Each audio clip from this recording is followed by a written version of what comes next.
여러분 안녕하세요. 한별쌤입니다. 오늘은 생명과학 2 대단원 2단원 세포의 특성에서 중단원 2단원 세포의 구조와 기능, 그리고 소단원 3단원 세포 소기관의 구조와 기능에 대해서 배워보도록 하겠습니다. 우리 학교 비상교과서에는 34쪽부터 42쪽에 대한 내용이 될 거예요.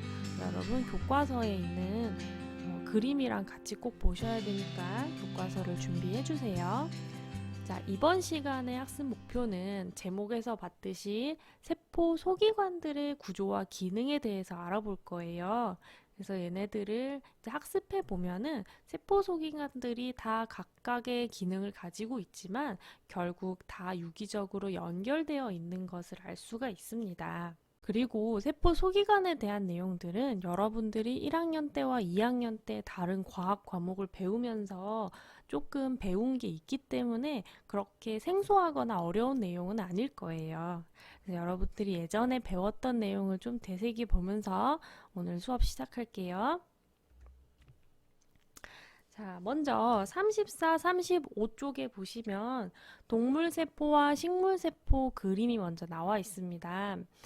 자, 이 하나하나 여기 나와 있는 세포 소기관들을 보기 전에 여기 나와 있는 그림을 먼저 보면서 대략적으로 세포 소기관들이 어떻게 생겼고 무슨 일 하는지 소개하고 자세하게 들어가도록 할 거예요. 자, 여러분 일단 딱 그림 봤을 때 동물과 식물 구분할 수 있으신가요? 아마 구분할 수 있을 거예요. 왜냐하면 여러분들이 이미 배운 게 좀 있기 때문이죠. 그래서 왼쪽이 동물이고 오른쪽이 식물인데 여러분 뭘 보고 구분하셨어요? 혹시 색깔? 색깔이라고 얘기한 친구들은 우리가 식물은 초록색이다 라고 생각하기 때문에 그렇게 대답했을 것 같아요. 근데 식물이 초록색을 띠게 하는 원인은 뭐 때문이에요? 네, 바로 여기 이 엽록체 때문이죠. 엽록체에 있는 엽록소라고 하는 색소 때문에 식물은 녹색을 띠게 됩니다. 그리고 식물만 이 엽록체를 가지고 있어서 여기서 광합성이 일어나죠. 또 혹시 다른 이유 때문이라고 생각한 친구 있나요? 아, 아마 또 다른 원인으로 식물은 보통 동물과 다르게 약간 세포가 좀 각지게 생겼죠. 이렇게 각지게 생긴 이유는 바깥쪽에 식물만 갖고 있는 이 세포벽이라고 하는 성분 때문일 겁니다. 그래서 요거는 식물 바깥에서 식물을 지탱해주고 식물이 동물보다 좀 구조가 딱딱하고 훨씬 크게 자랄 수 있게 해주는 원인이 되죠.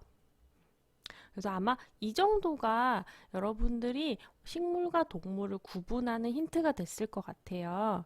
자, 그러면 일단 방금 엽록체 세포벽 얘기를 하긴 했지만 그림에 나와 있는 번호 순서대로 세포 소기관들을 간단하게 볼게요.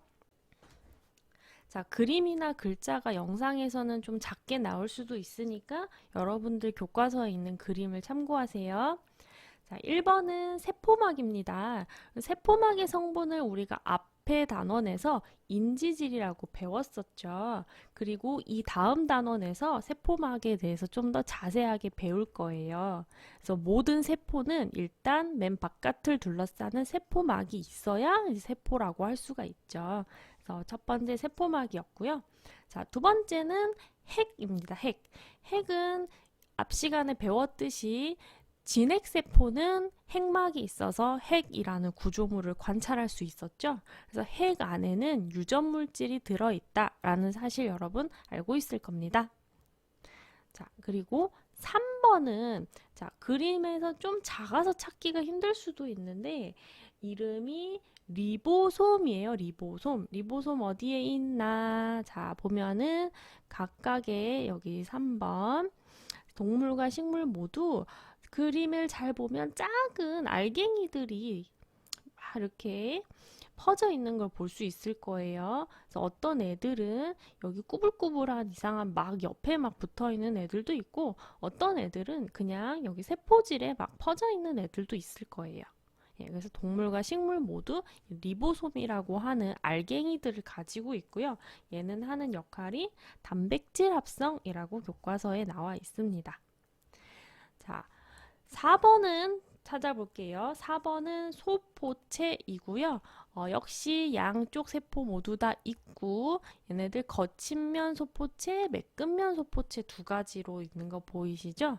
그래서 핵 주변에 이 아까 리보솜이 붙어있던 꾸불꾸불한 이 페스츄리처럼 접혀있는 요 막들로 이루어진 구조물이 바로 소포체입니다. 그리고 5번은 골지체이고요. 역시 두 세포 모두 가지고 있고요. 세포의 소포체보다는 조금 더 바깥쪽에 역시 소포체하고 좀 비슷하게 여러 막이 접혀 있으면서 겹쳐 있는 거 볼 수 있을 거예요. 그래서 얘는 지금 이렇게 단면으로 나타내서 좀 그런데 약간 호떡 같은 걸 여러 개 겹쳐 놓은 것 같은 그런 느낌이죠, 좀.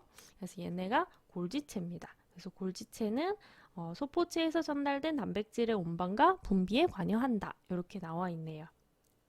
자, 그 다음에 6번은 6번 어디 있을까 한번 찾아볼게요. 자, 6번은 중심체이고요.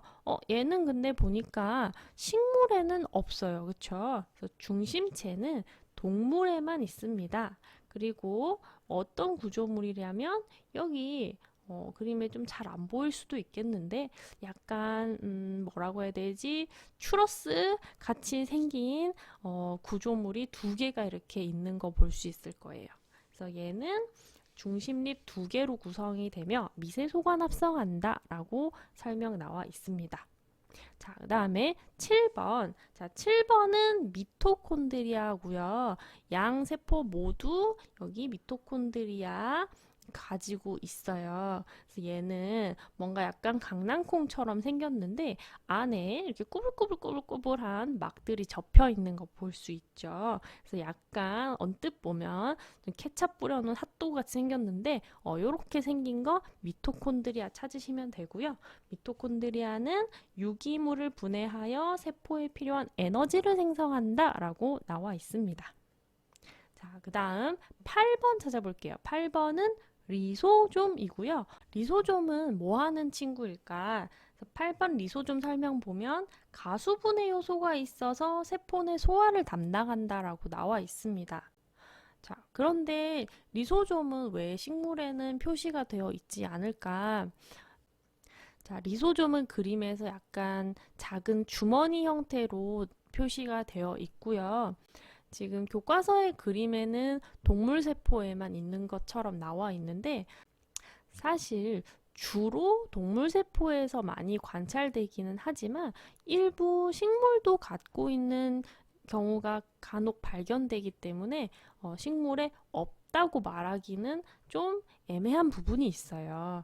그래서 리소좀이 주로 동물 세포에서 발견된다. 이제 요렇게만 그냥 기억하고 계시면 될 것 같아요. 자, 그 다음에 9번을 찾아보겠습니다. 자, 9번은 역시 양쪽 세포 다 있고 세포 골격이라고 되어 있어요. 그래서 세포 안에 지금 자세히 잘 보시면 실 같은 구조물이 막 이렇게 퍼져 있을 겁니다. 그래서 그것들이 세포 골격에 해당이 되고요. 세포의 형태 유지, 세포 운동에 관여한다라고 나와 있습니다. 자, 다음 10번은 액포이고요. 액포는 식물 세포에 보이는 이 커다란 주머니, 이거 물주머니를 액포라고 해요. 자, 그런데 이 액포라는 구조물도 이 동물과 식물 세포 그림을 딱 봤을 때 식물에만 관찰되는 거 볼 수 있죠. 그런데 우리가 이 식물에만 있다라고 할 때는 액포라는 단어보다는 중심 액포라고 써주는 것이 좀 더 명확해요. 왜냐? 그냥 액포라는 단어 자체는 어떻게 보면 그냥 액체 주머니죠. 근데 동물 세포들도 간혹 액포와 비슷한 구조물을 가지는 애들이 있어서요. 대신 식물에 이렇게 커다랗게 발달되는 액포는 특히 중심 액포라고 말을 해요. 그래서 중심액포는 식물에만 있다. 이렇게 얘기하면은 좀 더 정확한 표현이 되겠습니다. 자, 그 다음 11번은 엽록체입니다. 엽록체는 아까 설명했었죠. 얘는 식물에만 있고 광합성을 하는 구조물이고요. 마지막 12번 역시 아까 얘기했던 세포벽이고 세포벽은 식물 세포에만 있습니다. 자, 이렇게 일단 간단하게 오늘 배울 세포소기관들을 그림을 통해서 살펴보았고, 그리고 동물과 식물의 비교도 조금 했어요. 자, 그러면 여기 나와 있는 애들을 순서대로 좀 자세히 보도록 할게요. 교과서 36쪽부터입니다. 먼저 제일 처음으로 나온 세포소기관은 핵입니다. 자, 여러분 여기 핵 그림과 핵의 템, 여기 이제 쌤 앞 시간에서 배웠으니까 알죠? 투가전자 현미경 사진과 주사전자 현미경 사진이 나와 있어요. 그래서 투가전자 현미경은 이 핵의 단면을 볼 수 있고, 주사전자 현미경은 핵의 표면 형태를 볼 수 있죠. 자, 지금 그림이랑 막 이렇게 사진에 약간 보라색을 입혀놔가지고 보라색인 것처럼 생각이 되는데, 여러분 실제로 핵에는 색깔은 없어요. 선생님 근데 왜 이렇게 현미경 사진에 보라색이 나와 있는 건 왜 그런 거죠? 자, 여러분 앞 시간에 선생님이 전자현미경 같은 경우는 전자선을 이용하기 때문에 전부 흑백으로 관측이 된다고 했었죠. 그런데 사람들이 좀 더 사진을 구분하기 좋게끔 예쁘게 만들려고 색깔을 이렇게 입혀놓은 거예요. 알겠죠? 그래서 원래는 흑백 사진이라는 점, 자, 참고로 전 시간에 배웠던 거 이어서 말씀드린 거고요. 자, 핵으로 다시 돌아갈게요. 자, 핵의 구조를 보면은요. 일단 핵을 감싸고 있는 핵막이 있습니다. 그래서 이 핵막의 유무에 따라 원핵, 진핵 세포를 구분할 수 있었죠. 자, 근데 이 핵막을 좀 자세히 보면은요. 핵막은 바깥쪽에 외막과 안쪽에 내막, 그래서 두 겹으로 돼 있어요. 그래서 핵은 이중막 구조를 갖고 있고요. 그리고 이 중간중간에는 핵공이라고 구멍이 이렇게 숭숭 뚫려 있어서 외부와 내부에 물질이 출입할 수가 있습니다. 그리고 핵은 안에 뭐가 들어있어요? 네, 바로 유전물질이죠. 자, 이 안에 유전물질, 즉 DNA가 이렇게 퍼져 있는데, 여러분 DNA는 평소에 어떻게 존재해요? 네, 바로 히스톤 단백질을 칭칭 감고 있는 염색 사의 형태를 갖고 있죠. 여러분 요거 1학년 때랑 2학년 때 생명과학 시간에 아마 배우셨을 거예요. 그래서 이 염색사가 세포 안에 이렇게 평소에는 퍼져 있습니다. 그래서 퍼져 있다가 세포가 분열할 때는 어떻게 되죠? 바로 염색체로 응축이 되죠. 그래서 평소에는 이렇게 염색사 상태로 핵 속에 퍼져 있는 부분을 염색질이라고 부릅니다. 자, 그리고 여기 가운데 좀 이렇게 좀 진하고 시커멓게 보이는 부분이 있어요. 그래서 여기는 인이라고 하는 부분이에요. 자, 인이라고 하는 부분은 뭐 하길래 이렇게 시커멓냐? 여기서는 rRNA를 합성을 합니다. 자, rRNA는 이제 뒤에 나올 리보솜의 재료가 돼요.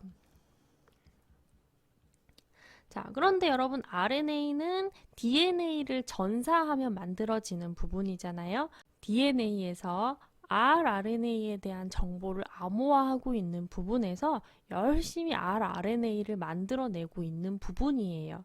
그러다 보니 합성하는 효소라던가 리보솜의 재료가 될 단백질 그리고 rRNA가 이곳에 많이 존재하고 있겠죠. 그래서 진한 색깔로 보이는 거예요. 근데 여기서 좀 주의해야 될 점은 단지 물질이 많이 모여 있어서 짙게 나타난 거지 여기 안에 따로 이렇게 막이 있다거나 하는 구조물은 아니라는 점이에요. 그래서 이는 막이 없다는 것 기억해 주세요. 자, 그럼 핵에 대한 내용을 정리를 해보면 핵 속에는 바로 유전 물질인 DNA가 있습니다. 그렇기 때문에 여기에 어떤 정보가 저장되어 있느냐에 따라서 이 세포의 구조, 역할, 기능 같은 것이 결정이 되겠죠. 그리고 세포에서 일어나는 모든 생명활동을 조절하는 역할을 합니다. 그리고 핵에 있는 구조물로서 핵막, 핵막은 근데 아까 막이 몇 겹이었죠? 네, 이중막이죠. 이중막이고 핵궁이 있고요. 그리고 내부에 인이라는 부분이 있었는데 여기는 뭘 합성하는 곳이었다? 네, rRNA를 합성하는 장소였습니다. 자, 핵의 역할과 관련된 실험을 하나 보실게요. 36쪽의 아래쪽에 있는 자료실에 삿갓말의 재생 실험이라고 되어 있는 부분입니다. 자, 이 삿갓말이라고 하는 생물은 단세포 생물이에요. 자, 세포 하나짜리고 보시면 여기 아래쪽에 여기 핵이 있습니다. 그리고 이 삿갓말은 두 종류가 있는데 여기 위에 생기는 갓 부분이 이렇게 우산처럼 이어져 있는 M형과 이렇게 우산 살만 남아 있는 것처럼 생긴 C형 두 가지가 있어요. 자, 근데 어떤 실험을 했느냐? 자, 아랫부분에 핵이 있는 부분을 경계로 얘를 댕강, 댕강 이렇게 자릅니다. 댕강, 댕강 잘랐어요. 그리고 위에 갓 부분도 댕강 잘라서 이제 버려버려요. 자, 버려버린 다음에 핵이 있는 부분을 서로 교환을 합니다. 자, 그래서 위쪽에 있는 그림 같은 경우는 M형의 자루에 C형의 핵이 있는 헛뿌리를 이식하고 나머지 아래에 있는 그립은 C형 자루에 M형 헛뿌리를 이식을 했어요. 그런 다음에 위쪽에 갓이 어떤 게 생기는가를 관찰을 해본 거죠. 자, 그래서 어떤 갓이 생겼을까요? 네. 자, 서로 핵을 바꾸니까 바뀐 핵에 따라서 C형의 핵을 갖고 있으면 이 자루가 M형 거더라도 갓의 모양은 C형이 생겼어요. 아래 M형의 핵을 가지고 있는 삿갓말 역시 M형의 갓을 만들어냈죠. 네, 그럼 이 실험을 통해서 알 수 있는 점은 뭐예요? 네, 바로 핵을 무엇을 갖고 있느냐에 따라서 세포의 형질이 결정이 된다는 점입니다. 자, 그래서 핵의 기능에 관련된 실험이었습니다. 자, 그런데 여러분 여기서 핵에 있는 유전 물질인 DNA에 저장되어 있는 정보가 어떤 정보였어요? 네, 바로 단백질을 합성하는 아미노산의 배열과 순서를 결정하는 정보였죠.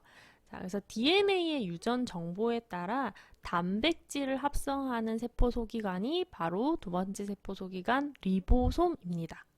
자, 리보솜은 아까 앞에 잠깐 언급했듯이 rRNA와 단백질 두 가지 물질로 이루어진 세포 소기관이고요. 얘는 막이 없어요. 그래서 막으로 둘러싸여 있지 않다는 거 다른 세포 소기관하고의 차이점이에요. 그래서 우리가 앞 시간에 원핵세포 얘기할 때 원핵세포가 리보솜을 가지고 있었지만 막성 세포 소기관 없다 이렇게 얘기했었죠.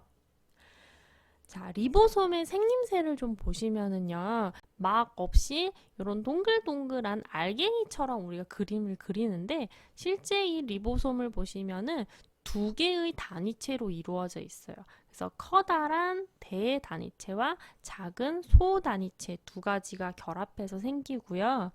얘네들이 단백질을 만든다라고 얘기를 했는데, 단백질을 합성한다는 말의 의미가 뭐예요? 네, 바로 아미노산과 아미노산을 결합시키는 건데 그게 무슨 결합이었더라? 네, 바로 펩타이드 결합이었죠. 요 기억나나요?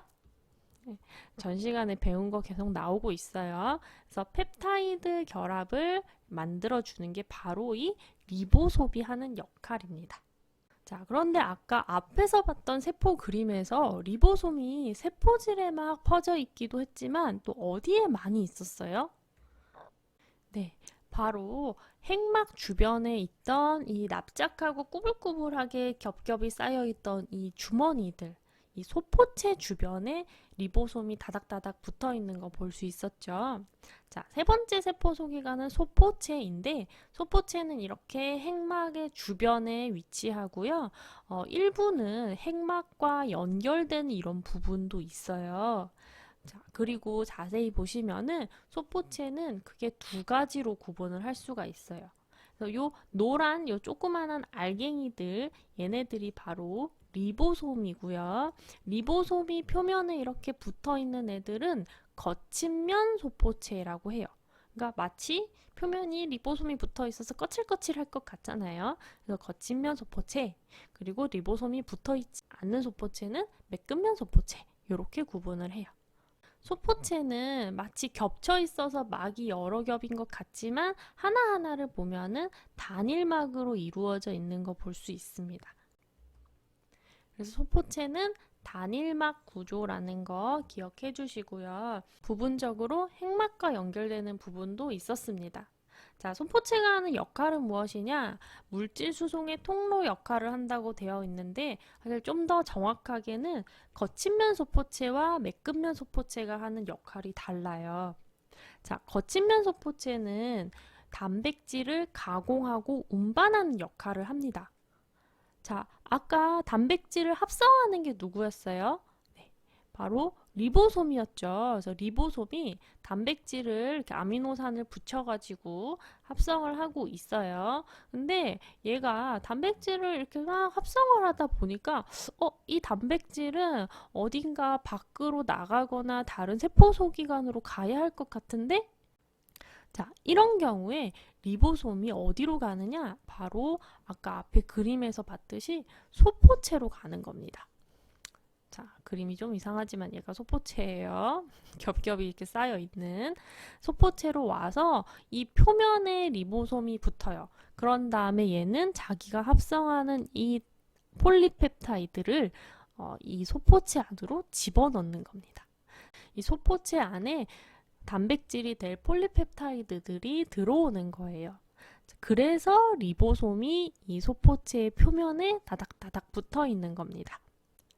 자, 이 폴리펩타이드가 완성된 단백질이 되려면 2차, 3차 구조를 거쳐 접히고 입체적인 구조를 갖게 되는 가공 과정을 거쳐야 돼요. 그래서 바로 이 과정이 거친면 소포체에서 일어나는 겁니다. 자, 그렇다면 매끈면 소포체는 뭐 하는 애들이냐? 매끈면 소포체는 거친면 소포체하고 매우 비슷하게 생기고 바로 옆에 있지만 하는 역할은 좀 많이 달라요. 자, 매끈면 소포체는 인지질이나 스테로이드와 같은 지질을 합성을 합니다. 그리고 독성 물질을 해독하기도 해요. 여기 나와 있는 이 독성 물질이라고 하는 거는 우리가 생활 속에서도 접할 수 있는 뭐 알코올이나 약물 같은 것을 얘기합니다. 그래서 알코올 분해, 약물 분해 이런 거 주로 어느 기관에서 해요? 바로 간이죠, 간. 그래서 간에 있는 세포들은 이 매끈면 소포체가 많이 발달해 있어요. 그리고 칼슘 이온을 저장하는 역할을 하기도 해서 뭐 근육 수축이나 하는데 관여하기도 합니다.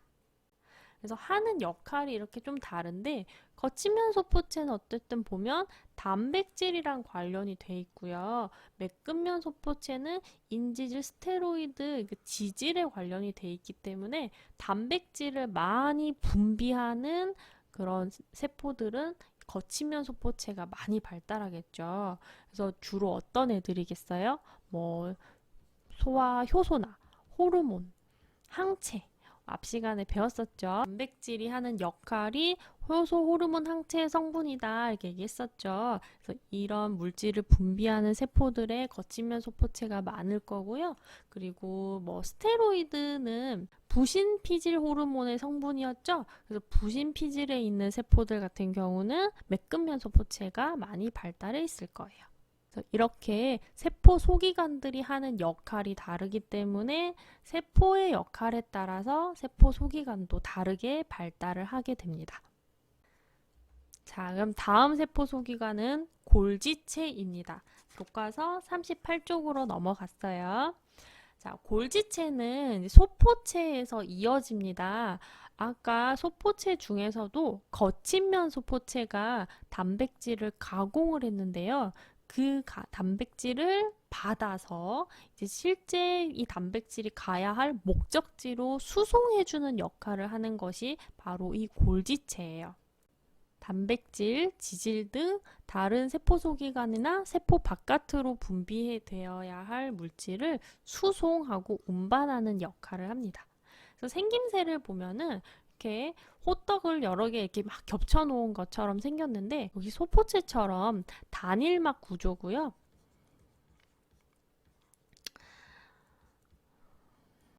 그리고 이 호떡 하나하나들을 시스터나라고 부릅니다. 호떡이라고 쌤이 표현하지만 호떡은 아니에요. 그리고 이 각각의 시스터나들 사이사이에서 이 소낭의 형태로 물질이 운반이 됩니다. 자, 그래서 단백질이 처음 합성되는 곳에서부터 분비될 때까지 경로를 좀 따라가 보면요. 자, 일단 단백질을 만드는 정보는 핵 속에 들어 있어요. 근데 그 정보를 가지고 이제 리보솜들이 이 소포체 표면에 있는 리보솜들이 단백질을 합성을 할 거고 단백질을 소포체 안으로 전달을 해줘요. 그러면 이제 소포체에서 이거를 잘 가공하고 포장해서 소낭 형태로 만든 다음에 얘를 골지체에게 보내줘요. 골지체에서도 단백질을 추가적으로 가공을 하고 그리고 이 단백질들이 어디로 가야 될 것인가를 분류를 해서 만약에 밖으로 나가야 할 아이다 그러면은 이렇게 밖으로 분비될 운반소낭 혹은 우리가 분비소낭이라고도 해요. 분비소낭의 작은 주머니 형태로 포장을 한 다음에 세포막까지 가져갑니다. 그런 다음에 소낭의 막과 세포막이 이렇게 합쳐지면서 안에 있던 물질이 바깥으로 분비가 되는 거예요. 그래서 이 그림에서는 물질이 밖으로 분비되는 경우를 표현을 했지만 만약에 여기 있는 단백질들이 다른 세포 소기관으로 가야 한다면 이 소낭은 다른 세포 소기관으로 이 단백질을 전달해 줄 겁니다. 자, 그래서 핵부터 리보솜, 소포체, 골지체는 단백질의 합성과 분비에 관련된 세포 소기관들이라고 정리할 수도 있겠는데요. 여러분, 여기서 이 단백질의 이동 경로는 과학자들이 어떻게 알아냈을까요? 네, 앞 시간에 역시 배웠었죠? 자기방사법 기억나나요? 세포를 연구하는 방법 중에 여러 가지가 있었는데 그 중에 방사성 동위원소를 이용해서 물질의 이동을 알아내는 방법이 있었죠. 그래서 방사성 동위원소로 표지한 아미노산을 넣어주면은 시간이 지남에 따라서 그 방사성이 처음에는 핵 근처에 있는 소포체에서 발견이 될 거고 그리고 운반 소낭을 거쳐서 골지체를 거쳐서 분비 소낭을 거치는 순서로 단백질의 이동 경로를 알아낼 수 있을 거예요. 자, 그러면 앞 시간에 배웠던 자기방사법하고 연결되셨죠? 자, 다음 세포 소기관은 39페이지 엽록체입니다. 엽록체의 구조를 먼저 보면 엽록체는 바깥을 둘러싸고 있는 막이 외막과 내막, 역시 이중막이에요. 그리고 이중막 말고도 안에 또 동전같이 동글동글하게 막으로 둘러싸여 있는 틸라코이드라고 하는 구조물이 있습니다. 그래서 이 동전 하나하나들을 틸라코이드라고 하고 이 틸라코이드가 여러 개가 쌓여 있는 그런 모습을 하고 있죠. 이 쌓여 있는 구조물은 그라나라고 해요. 그리고 그라나 말고 나머지 바깥에 채우고 있는 이 액체 부분을 스트로마라고 합니다. 그리고 이 스트로마 이 부분에는 엽록체가 가지고 있는 자체 DNA도 있고요. 그리고 리보솜도 있어요. 자, 엽록체는 뭔데 혼자 자체 DNA와 리보솜을 가지고 있느냐? 자, 자, 이 얘기는 사실 나중에 5단원에 가면 생명의 기원에 가서 진핵세포가 어떻게 생겼는지 그 과정을 보면 알 수 있는데, 지금 간단하게만 얘기를 하면 이 엽록체는 원래 세포 바깥에 살던 다른 원핵세포였기 때문이에요. 그래서 광합성을 할 수 있는 이 원핵세포가 다른 세포 내부로 들어와서 만들어진 구조물이기 때문에 얘는 원래 자기가 갖고 있던 자체적인 DNA와 리보솜을 가지고 있어요. 그래서 DNA와 리보솜이 있으니까 얘는 스스로 DNA 복제도 하고 리보솜으로 단백질도 만들고 해가지고 안에서 엽록체를 여러 개 복제를 할 수가 있습니다. 그래서 자가 복제 기능이 있어요. 자, 그래서 엽록체에 대해서 정리를 하면 일단 이중막, 바깥에 막이 두 겹이 있고요. 그리고 식물세포에만 있는 건 여러분 아시죠? 다음에 아까 원반 모양의 작은 동전들, 걔네 뭐라고 했어요? 예, 틸라코이드. 그리고 얘네가 쌓여 있는 것이 그라나라고 하는 구조고요. 그리고 나머지 기질이라고 하는 액체 부분은 스트로마라고 합니다. 그리고 자체적인 DNA 리보솜이 있어서 스스로 복제 증식이 가능합니다. 그리고 엽록체가 하는 역할은 뭐예요, 여러분? 네, 바로 광합성이죠. 그래서 광합성에 대한 내용 역시 이 다음 단원에서 구체적으로 배울 겁니다. 여러분 지금은 어느 정도 알고 계세요? 네, 바로 물, 그리고 이산화탄소를 가지고 뭘 만드는 거예요? 네, 바로 포도당을 만드는 과정이죠. 그리고 그 과정에 산소가 발생을 합니다. 근데 이 과정은 에너지가 필요하기 때문에 그 에너지로서 뭘 이용하죠? 네, 바로 빛이죠. 그래서 빛 에너지를 가지고 포도당의 화학 에너지로 만드는 과정을 우리는 광합성이라고 합니다. 자, 미토콘드리아를 볼게요. 자, 미토콘드리아도 역시 엽록체처럼 바깥에 외막 있고 안쪽에 내막이 있어요. 그래서 두 겹의 이중막 구조를 하고 있고요. 그리고 안쪽에 내막이 얘는 엄청 꾸불꾸불꾸불꾸불꾸불 이렇게 접혀 있어요. 그래서 이 접혀 있는 구조를 크리스타 구조라고 합니다. 이렇게 꾸불꾸불 접혀 있는 이유가 뭘까요? 보통은 뭐 때문이에요?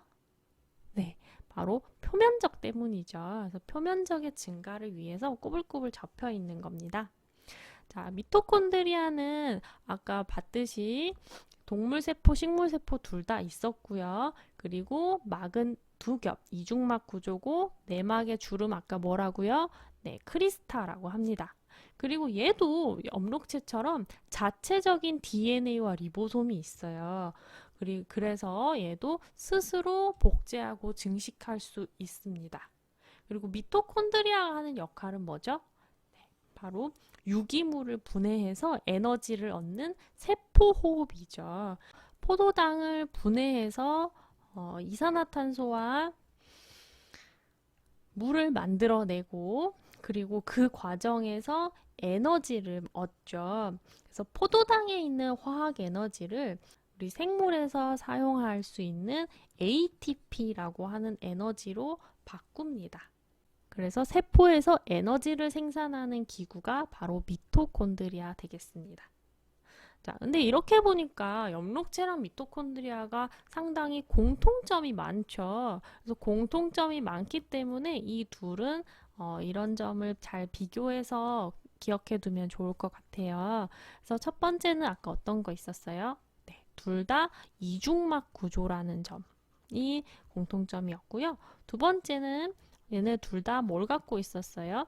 네, 자체적으로 원래 자기가 갖고 있던 DNA 그리고 리보솜이 있었어요. 그래서 얘네들은 둘 다 스스로 자가 복제를 할 수 있다는 점. 그래서 세포 안에서 혼자 엽록체와 미토콘드리아 수가 필요에 따라서 막 증식해서 늘어납니다. 그리고 마지막으로 둘 다 에너지 대사와 관련이 있었죠. 그래서 에너지 전환과 관련이 있는 세포 소기관이다. 그래서 엽록체는 광합성으로서 빛이 가지고 있는 에너지를 포도당의 화학 에너지로 바꿔주고요. 미토콘드리아는 포도당 같은 유기물에 들어있는 화학 에너지를 우리가 사용하는 ATP라는 에너지로 바꿔주는 역할을 합니다. 자, 다음 40페이지 리소좀으로 넘어가겠습니다. 자, 리소좀은 이름이 리보솜하고 좀 헷갈리는 경향이 있어요. 근데 완전히 다릅니다. 리소좀이에요. 리소좀은 앞에 잠깐 얘기를 했었죠. 일단 단일막 구조고 작은 주머니 모양입니다. 자, 근데 얘는 안에 뭐가 들어있느냐?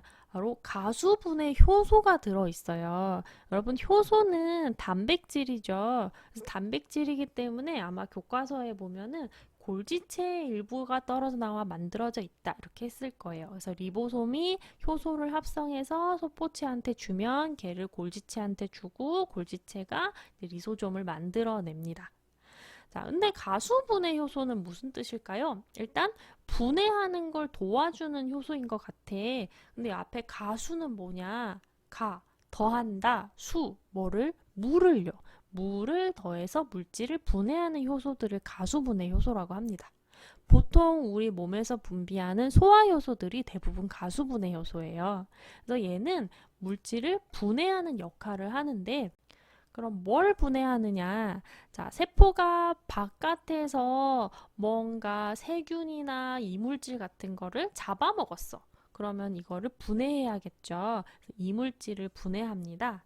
여기 나와 있는 이 그림은 교과서에도 나와 있고요. 백혈구 그림이에요. 여러분, 백혈구가 뭘 하죠? 네, 바로 세균을 잡아먹는 대식 작용을 하죠. 그래서 얘네들이 세균 잡아먹어서 분해를 해야 되기 때문에 리소좀이 이렇게 많이 발달한 걸 볼 수가 있습니다.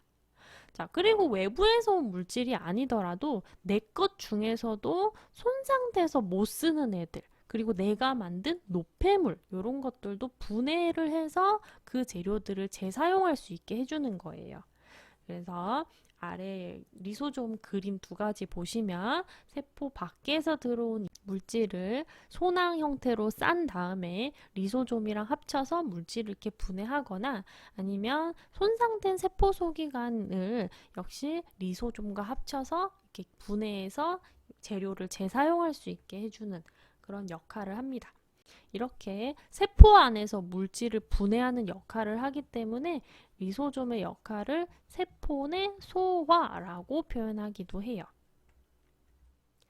자, 다음은 액포입니다. 액포는 앞에서 주로 식물세포에서 볼 수가 있었죠. 그래서 식물세포의 액포를 더 정확하게는 중심액포라고 표현을 합니다. 자, 얘는 역시 단일막 구조고요. 성숙한 식물세포에서 크게 발달한다고 돼 있어요. 자, 이게 무슨 말이냐면은 식물세포도 세포 분열을 갓 해서 이제 아직 어린 세포일 때는 액포가 이렇게 조그마해요. 근데 식물세포가 시간이 지나면서 액포가 물을 외부에서 흡수하면서 점점 이렇게 커지게 되고요. 나중에는 여기 사진에 보이는 것처럼 오히려 액포가 지금 거의 대부분을 차지하고 있죠. 막 핵이나 엽록체 이렇게 밀려났잖아요. 그래서 식물세포가 성숙할수록 점점 이렇게 크게 발달한다는 것을 볼 수 있습니다. 자, 그래서 이 대부분의 물질이 사실은 바로 H2O, 물입니다. 물. 그래서 물을 저장하고 수분량을 조절해 주고요. 여기 삼투압을 유지한다고 돼 있는데 이 삼투압은 위에 뒤에 단원에서 다시 얘기할 건데 농도라고 생각하시면 될 것 같아요. 그래서 식물세포의 농도를 일정하게 유지를 해주고요. 그리고 물 말고도 세포가 만들어낸 영양소나 아니면 노폐물이나 독성물질 이런 것들 저장하기도 해요. 왜냐하면 우리가 동물의 경우에는 노폐물을 어떻게 하면 돼요? 그냥 밖으로 분비해서 버리면 되죠.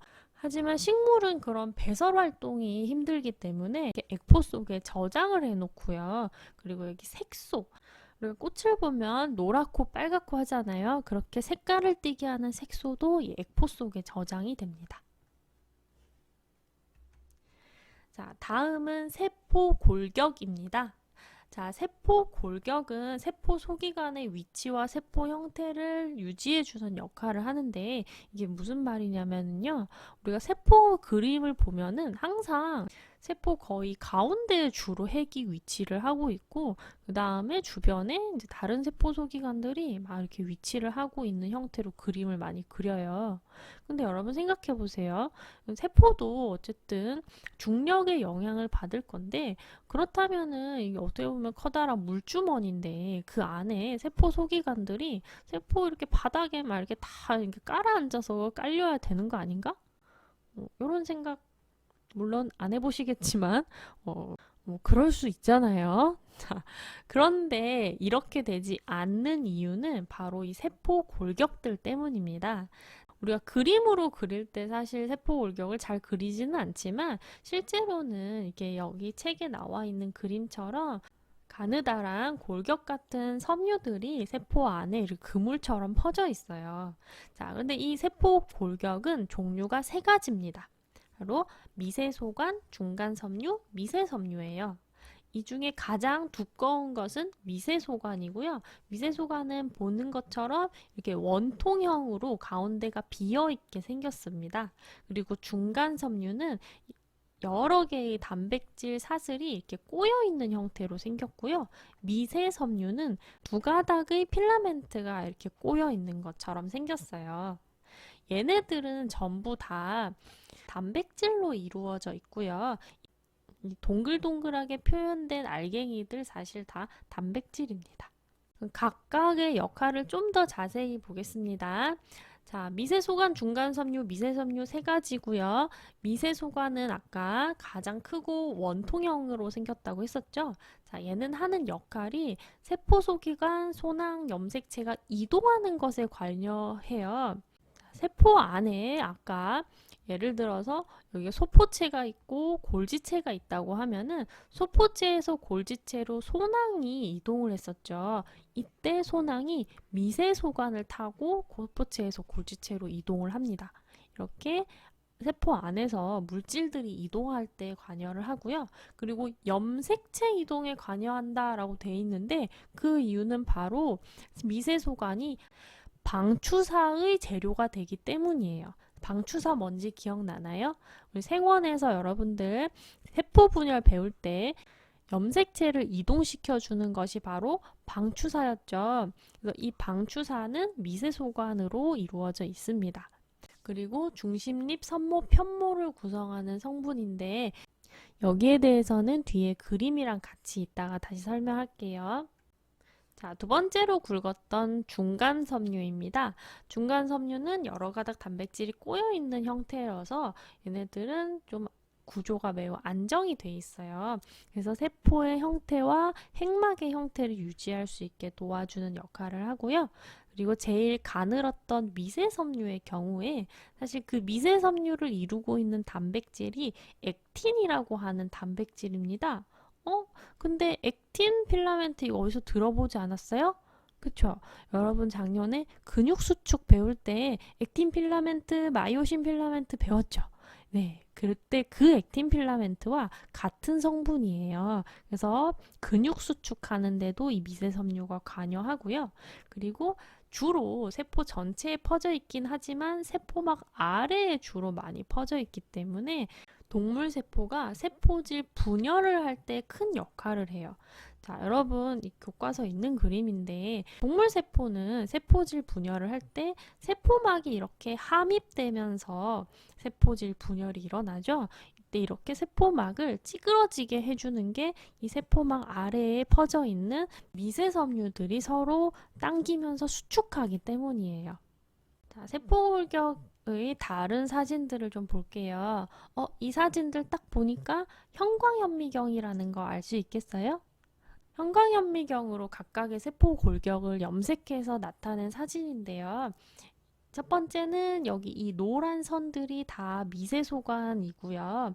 두 번째 사진은 이 초록색 선이 바로 중간섬유입니다. 중간섬유는 세포 전체에 걸쳐서 그물처럼 퍼져 있으면서 세포의 형태를 유지해주는 역할을 해요. 그리고 세 번째 미세섬유인데 미세섬유 아까 세포막 아래에 주로 많이 분포하고 있다고 했었죠. 그래서 이렇게 세포의 경계 쪽을 보면은 좀 많이 분포하고 있는 걸 볼 수 있을 거예요. 자, 아까 세포골격 중에 미세소관이 하는 역할이 선모와 편모의 구조를 이룬다는 것도 있었어요. 자, 여러분 선모와 편모는 뭐냐면 선모, 네, 일단 털이죠, 털. 세포가 가지고 있는 털 중에 좀 짧고 많은 털들이 이 선모에 해당이 돼요. 그리고 편모는 보통 길이가 선모보다 훨씬 길고 개수가 많지 않아요. 그래서 사람이 갖고 있는 편모는 이렇게 정자의 꼬리가 그 편모의 예가 되겠습니다. 자, 이 선모와 편모는 근데 둘 다 단면을 보면은 지금 여기에 나와 있는 사진처럼 생겼어요. 자, 이 사진에 보시면 단면이라 이 파이프 형태로 이렇게 잘려 있는 거 보이시죠? 그래서 얘네들이 다 미세소관이고요. 바깥쪽에 미세소관 두 개가 이렇게 붙어 있는 구조물이 하나, 둘, 셋, 넷, 다섯, 여섯, 일곱, 여덟, 아홉 개가 존재를 하고 있습니다. 그리고 가운데 미세소관 두 개가 각각 하나씩 따로따로 이렇게 두 개가 있는 게 보이시죠? 그래서 이 선모와 편모는 미세소관의 9 플러스 2 구조라고 표현을 해요. 그래서 이렇게 선모, 편모를 이루면서 세포가 움직이는 운동에도 관여를 합니다. 자, 그리고 선모, 편모 말고 아까 중심립의 구성이라는 것도 있었는데 기억나나요? 자, 중심립은 중심체를 이루는 구조물 중에 하나고요. 동물세포에만 있고 동물세포의 핵 근처에 약간 이렇게 추러스 같이 생긴 애들이 두 개가 이렇게 직각 형태로 배열이 돼 있는데 이 각각 하나하나를 중심립이라고 하고 중심립 두 개를 한꺼번에 중심체라고 불러요. 근데 얘도 지금 구조를 보면은 파이프들 여러 개가 이렇게 묶여 있는 다발 형태라는 거 볼 수 있죠. 이 파이프들이 다 미세소관들입니다. 자, 중심체가 하는 역할은 뭐냐? 자, 여러분 이것도 역시 2학년 생명과학 1에서 세포 분열에 대해 배우실 때 그때 봤을 거예요. 세포가 분열을 할 때 먼저 이 중심체가 분열을 해가지고 세포 양쪽 끝으로 이동을 한 다음에 얘네 주변에서 뭘 만들어냈어요? 네, 바로 방추사죠. 그래서 방추사를 만드는데 관여하는 것이 바로 중심체입니다. 근데 얘네들이 형성이라고 하지 않고 관여라고 표현을 하는데요. 그 이유는 이 중심체는 어디에만 있어요? 네, 바로 동물세포에만 있죠. 그래서 식물세포에는 이 중심체가 없어요. 그러면 얘는 방추사를 안 만들어요? 그거는 아니에요. 식물세포도 분열할 때 세포의 양극쪽에서 중심체가 없는데도 방추사가 형성이 됩니다. 그렇기 때문에 얘네가 형성을 한다 이렇게 표현 안 하고 형성에 관여한다 이런 식으로 표현을 합니다. 이 중심체의 구조를 편모와 선모와 좀 비교를 해보면은요, 중심립 역시 미세소관으로 돼 있다고 했는데 좀 차이점이 이렇게 미세소관 3개가 한 묶음으로 되어 있고 이게 하나, 둘, 셋, 넷, 다섯, 여섯, 일곱, 여덟, 아홉. 네, 이거 역시 9개죠. 9개의 다발과 가운데는 근데 없어요. 미세소관이 없어요. 그래서 9 플러스 0 구조라고 얘는 불러요. 아까 편모와 선모는 9 플러스 2 구조였죠. 그래서 같은 미세소관으로 돼 있지만 구조에 약간 차이가 있습니다. 자, 마지막 세포 소기관은 세포벽입니다. 자, 세포벽은 어느 세포에만 있어요? 네, 식물세포에만 있고 식물세포의 바깥에서 세포를 보호하고 형태를 유지해주는 역할을 하죠. 주성분은 뭐예요? 네, 앞에 단원에서 우리가 탄수화물에 대해 배울 때 단당류, 이당류, 다당류 중에 다당류 셀룰로스 식물 세포벽의 주성분이다 이렇게 배웠었죠. 그래서 셀룰로스로 돼 있고요. 얘는 세포막과 다르게 전투과성입니다. 전투 아니고 전투과성이에요. 우리가 세포막은 그러니까 물질을 어떤 물질은 통과시키고 어떤 물질은 통과를 안 시킨다 이렇게 해서 반투과성이라고 이라고 얘기해요. 근데 세포벽은 이 물질을 아무거나 다 통과시키기 때문에 전부 통과시킨다. 그래서 전 투과성을 가진다. 이렇게 표현합니다. 자, 그리고 세포벽은 식물세포가 만들어내는 것인데 이때 처음 만든 세포벽을 1차 세포벽이라고 해요. 그래서 얘는 비교적 얇고요. 그리고 식물세포의 종류에 따라서 얘네 필요에 따라서 추가로 만들어진 세포벽을 2차 세포벽이라고 합니다. 그래서 2차 세포벽은 주로 셀룰로스에다가 다른 성분이 더 더해져서 구성이 되고요. 뭐 예를 든다고 하면은 만약에 리그닌이라고 하는 성분이 포함된다? 그러면 그 세포벽이 아주 딱딱해져서 우리가 흔히 얘기하는 나무, 목재 있죠. 목재 부분을 이루게 돼요. 그래서 목질화 된다 이렇게 표현하거든요. 그래서 세포의 종류에 따라 2차 세포벽의 종류도 달라집니다. 그리고 비교적 2차 세포벽은 1차 세포벽보다 훨씬 두껍고 단단해요. 자, 이걸 그림을 통해서 확인을 해볼 건데 여러분 그림을 좀 잘 보세요. 우리가 뭔가 생각을 하면은 세포가 이렇게 있으면 바깥에 세포벽이 처음 생겼어요. 이게 일단 1차 세포벽이에요. 근데 세포벽이 하나 더 생긴다면 뭔가 느낌이 바깥에 하나 더 둘러야 될 것 같은 그런 느낌이잖아요.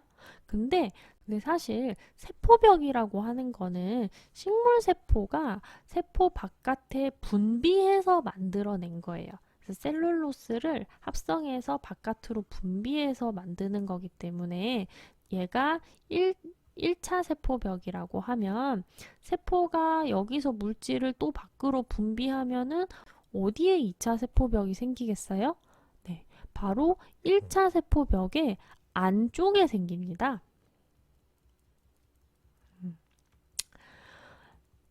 자, 그래서 그림을 잘 보시면은 1차 세포벽이 2차 세포벽보다 바깥쪽에 있는 거 볼 수 있어요. 바깥쪽에 1차 세포벽이 있고 안쪽에 그러니까 1차 세포벽과 세포막 사이에 2차 세포벽이 형성되는 거 볼 수 있어요. 자, 전자현미경 사진도 보면 이 바깥쪽에 연한 얇은 부분 여기가 1차 세포벽이고요. 안쪽에 이 두껍고 진한 부분이 2차 세포벽인 거 확인할 수 있습니다. 그림에서 1차 세포벽, 2차 세포벽의 위치 한번 확인하세요. 자, 그러면 드디어 세포 소기관의 구조와 기능에 대해서 모두 한번 봤습니다. 자, 우리가 봤던 세포 소기관들 보면은 핵부터 단백질 합성하는 리보솜, 단백질 운반해주는 소포체, 골지체 있었고요. 그리고 엽록체, 미토콘드리아는 둘 다 에너지 전환이랑 관련이 돼 있었죠. 그리고 세포 내 소화를 하는 리소솜, 식물세포에서 물을 저장하는 액포, 그리고 세포 형태 유지해주는 세포 골격, 그리고 방추사 만드는 중심체, 그리고 식물세포 바깥의 세포벽까지 11가지의 세포 소기관 알아봤습니다. 자, 여기서 식물에만 있는 세포 소기관 어떤 거 있었어요? 네, 바로 엽록체, 그 다음에 액포, 이제 정확하게 하면 중심 액포죠? 액포, 그 다음에 세포벽, 이렇게 세 가지는 식물세포에만 있었고요. 동물세포에만 있는 건 뭐 있었어요? 바로 중심체만 동물에 있었습니다. 리소솜은 아직 논란의 여지가 있다고 했었어요. 자, 그러면 오늘은 여기까지고요. 이제 중단원이 하나가 끝나서 다음 시간에는 다음 단원, 세포막을 통한 물질 이동에 대해서 수업하도록 하겠습니다. 오늘 2시간 정도 분량을 한꺼번에 수업하려니까 조금 길었는데 선생님도 이제 목이 좀 아프네요. 여러분 진짜 고생 많이 하셨어요.